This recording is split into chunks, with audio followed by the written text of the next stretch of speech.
Hello boys and girls, this is Odyssey of course, and welcome back to another live commentary World of Warships video. Sadly it's not live commentary, I done derped up, god diggity damn. This was such an amazing match as well, you should have heard me like recording this live. I was just, oh man, I'm so sad right now. I recorded this yesterday pretty late at night and I was so happy because I thought it was an amazing live commentary first of all, like my reactions, my gameplay was also really well. I thought I played really well as well, so I'm really sad, but I'm sorry this is post-commentary, but luckily it was just my mic being muted, so it wasn't a problem with my computer at all, so I do at least have the in-game sound recorded, so I didn't have to use a demo to show this off, so it won't be like laggy and weird and stuff. You will actually get to see exactly what I did whilst I was playing and exactly see what I saw, so to say. But yeah, we are in the Tier 8 Imperial Japanese battleship, the Amagi, and this used to be a fantastic beast of a ship in the beta. Sadly, it kinda got nerfed. The ship itself hasn't really changed much, but because of the turrets, like the things that were good about the Amagi kind of isn't as good anymore, if you know what I mean, if that makes any kind of sense. The turrets is just so ridiculously like well armored that you can't do the kind of damage you usually do with the Amagi's beautiful 400mm main guns. So yeah, I'm a little bit sad because the Amagi isn't at all as fun anymore. Also, they kind of changed it a little bit, so it's quite bad, the ship, actually, before you upgrade it fully. So stock is actually a pretty hard grind that isn't very fun, if you know what I mean. But it's still a good ship when it's fully upgraded. So let's talk about what is good and what is bad about the Amagi now. The Amagi, like all Imperial Japanese battleships, really, except maybe the Yamato, I guess, has good armor on the citadels, but it still gets citadel quite easily when I played it, at least in the beta. I don't know if they improved it now, but I still citadel Amagis or Yamatos pretty easily. But yeah, the Amagi will get citadel easily by every single battleship. I believe tier 7 and up, possibly even tier 6 battleships at close range, so you gotta really watch out for that stuff. Yeah, I believe every gun that is like 300 mil or more, and that's basically all battleships guns, I believe. Maybe not like a Wyoming, and Wyoming probably could citadel as well at close range, but never mind. I'm getting off topic here. So you will easily get citadel. You have many and big citadels on the Amagis. You need to hide your citadels well, and you need to try to avoid, even when running or going straight at enemies, avoid getting shot through the deck plate and into the citadel as well. You can't just rely on not showing your side. Nice! First citadel already. Oh, 12,000 plus hit points shaved off that little guy. Poor guy, and even more with 2 more hits. Poor guy. But that's actually all of the bad stuff. The AA is actually pretty good, especially if you go up against tier 6, 7 and 8 tier carriers. Then you can shoot down all from 20 planes to freaking 41 planes. That's my maximum. That's how many I've shot down in the Amagi. That was a tier 7 and a tier 6 carrier that assaulted me an entire game, and I just kept shooting down their squadrons one after one. And luckily I had a Cleveland with me as well that softened them up, so I survived for a very long time, even though I had massive amounts of torpedo bombers and dive bombers coming for my ass, so to say.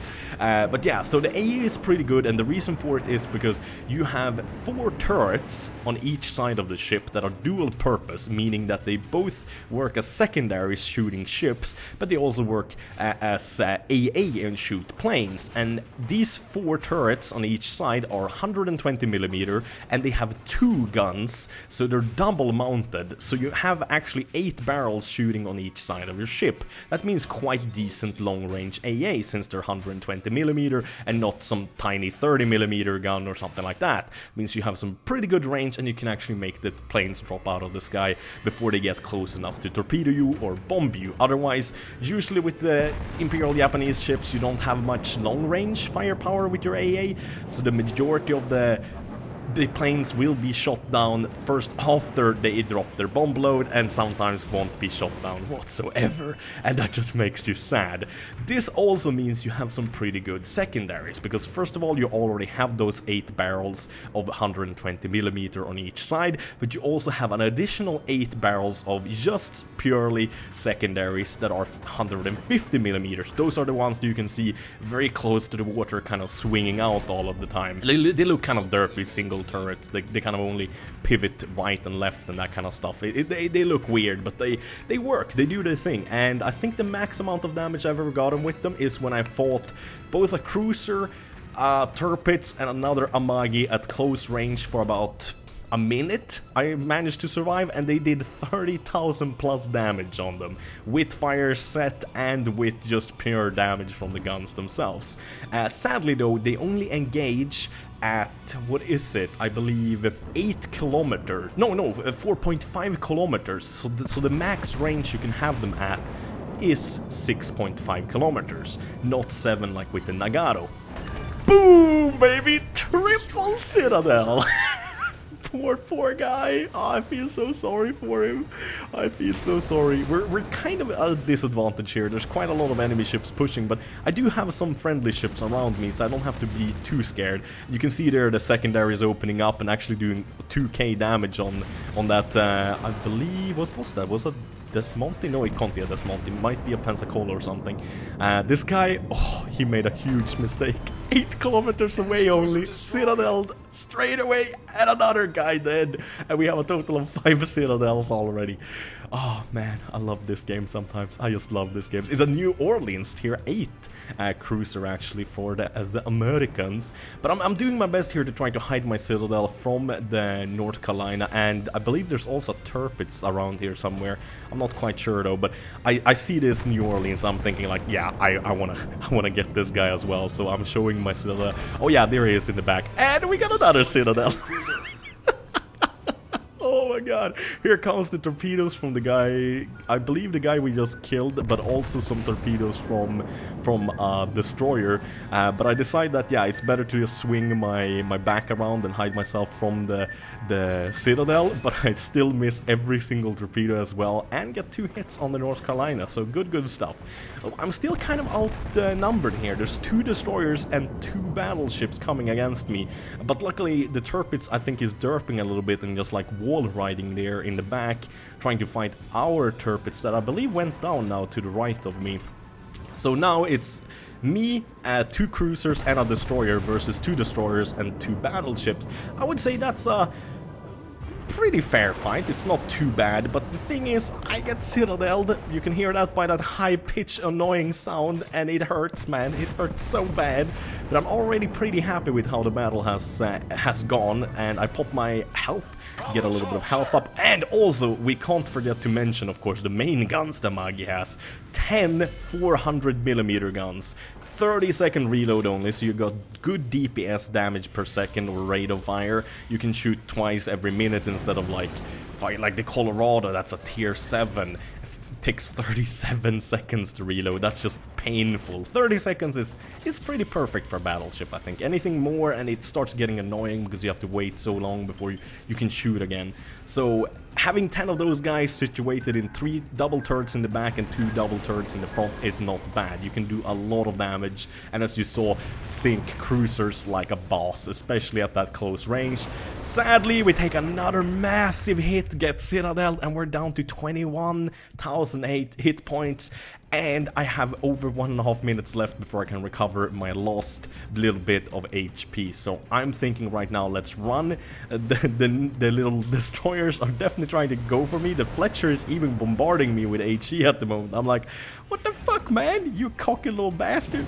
I'm gonna make you pay, bitch. So I decide to fire, even though it's just AP I have loaded. I decide to just fire upon him and try to escape, use the island as cover to try to get away and actually get some health recovered and that kind of good jazz, and not get hit by the North Carolina and I believe it was a Turpits. I'm not quite sure. It's hard now when it's not like live commentary. When it's live, you kind of keep an eye out. And you can see now I focus fire on the torpedo bombers. One goes down already.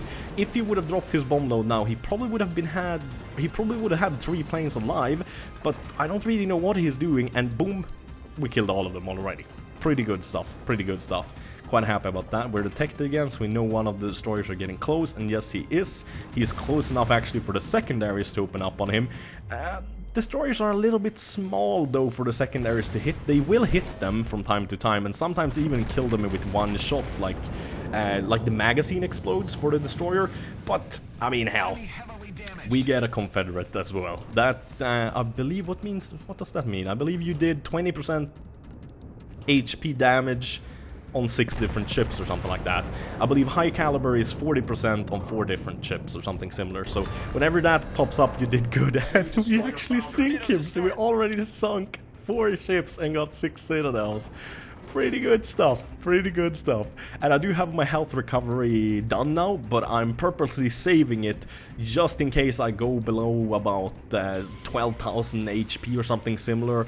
I might pop it earlier as well, it kind of depends on how I feel, but I like to save it because sometimes you will pop it and you will only regain like 1,000 or 2,000 health instead of regaining like 15, 16,000 like you should. So yeah, it kind of sucks a little bit. So right now I'm just kind of heading away, trying to get behind with some friendlies, because this fight is very, very even. The only reason why we are kind of in the lead is because we're kind of capping the enemy team a little bit, and I believe we sunk one more ship, yes. In theory, we should not be in the lead though, since they sunk 2 battleships and 2 cruisers out of us, and we just sunk 4 cruisers and a destroyer, so that doesn't really make sense. But I decided to kind of turn around a little bit, try to get some shells off on the North Carolina, because I noticed he was firing at someone else. I'm not quite sure who he's firing at. I think it might be our aircraft carrier, and right now I'm kind of like, okay, let's kill that destroyer and try to get rid of him. But then I'm about to hit the goddamn island. Oh my god, Anders. I am so bad at having like the situational awareness where my ship is at, but then I noticed that the Fletcher is just standing still. I believe he's a tier 8 or 9 American destroyer, so I thought like, yeah, let's shell this guy. Let's try to sink him, because as soon as you get him, it's just like a one-on-one versus between me and the North Carolina, so to say, and that's kind of what I want. I noticed that the other battleship that was hugging the wall has already returned to his home base to, I guess, maybe protect their carrier or something like that, but he really should join up with the North Carolina and try to help him instead, capturing our base. But I think it's pretty much over here. We have sunk 5 cruisers and 1 destroyer now from them, and sure, we have 1 more ship only, but I think we are on average in a better situation because we're more collected around our base, and they pushed. They definitely had the balls, then pushed, but it just isn't enough sometimes, sadly, because some people will always camp spawn and you will die one by one, if you know what I mean. Get another 4,000 damage on the North Carolina, and he's definitely aiming for me now, so I'm trying to just avoid his fire as much as possible. I believe he's firing HE now as well, so I don't really know why he's doing that, because the deck plate on the Imperial Japanese battleships is pretty weak, so he could easily get plunging fires basically when the shells penetrate the floor of the ship or the deck of the ship and down into the citadel, making massive damage. But hell, I won't complain. I mean, I'm just happy he hasn't wrecked me yet. But we're pretty even now on health. He has about 30,000, I have about 30,000, and luckily he had a perfect opportunity there to get citadels, but I think the game screwed him over, so he was trying to shoot me like over the island, but he had to aim on the island to hit me. But the game screwed him over and actually shot into the island instead of over it and onto me behind it. So now I'm just trying to lay down a little bit more AP ammunition to try to get him, of course. We are looking even better now, because now we have a 2-ship lead instead of just a 1. And there we go, high caliber, 4 enemy ships and more than 30% of their total hit points. Very good, very good. And we have the Fletcher. He is so aggressive, man. I think he has like 10-kilometer torpedoes, so I'm definitely in danger here. And there's still another little destroyer here around. I think it's a Mutsuki. I'm quite... Oh, there we go, baby! We wrecked him good! Sure, we were firing AP, but that works as well. Holy shit, 5 kills right now, and we avoid every single one of his torpedoes as well. And the North Carolina is heavily damaged now. I believe he got shot up a little bit by our cruiser here right to me. And also those bomb planes did a little bit of good damage. We still also have their destroyer spotted, but I'm thinking, yeah, I should really kill this thing with the huge guns first. That might be my #1 priority, especially since I softened up him so much, and with 1000 health left, he doesn't stand a chance. So we have 6 kills now, 53 hits, 2 criticals, 5 planes shot down, 6 freaking citadels, 1 high caliber, 1 confederate, and 1, I believe, first blood, and 1 devastating strike. Not too bad. I'm surprised I didn't get 2 devastating strikes though. Maybe you can only get 1 per match. That might be it. Because I'm pretty sure I wrecked at least 2 cruisers, like, completely. They had way more than 50% of their health left, and I just sunk them with literally 1 shelling. Maybe the New Orleans had less than 50. I'm pretty sure the New Orleans only had like 15,000 health or something left, so I probably could have sunk him without a, what you call it. Oh, damn it. I can't remember the name, but there we go. I loaded HE for the last little guy, and I sunk him to 7 freaking kills, man. Are you freaking kidding me? It's ridiculous. 619,000 made. Sure, that is with premium, but still, I've never seen those kinds of numbers in this game before. 8,500 XP after premium, and before premium, 3,794. That is just fucking unbelievable. So I did 154,000 damage with the AP. I only hit 59 shells, so that kind of tells you how much average damage I did. 2,600 with the HE shells there in the end on the destroyer, and 270 with the secondary, so the secondaries only hit once, so that didn't do much, I guess. But still, awesome match, I think, as usual. Thank you guys so very much for watching. Have a wonderful day. Bye bye.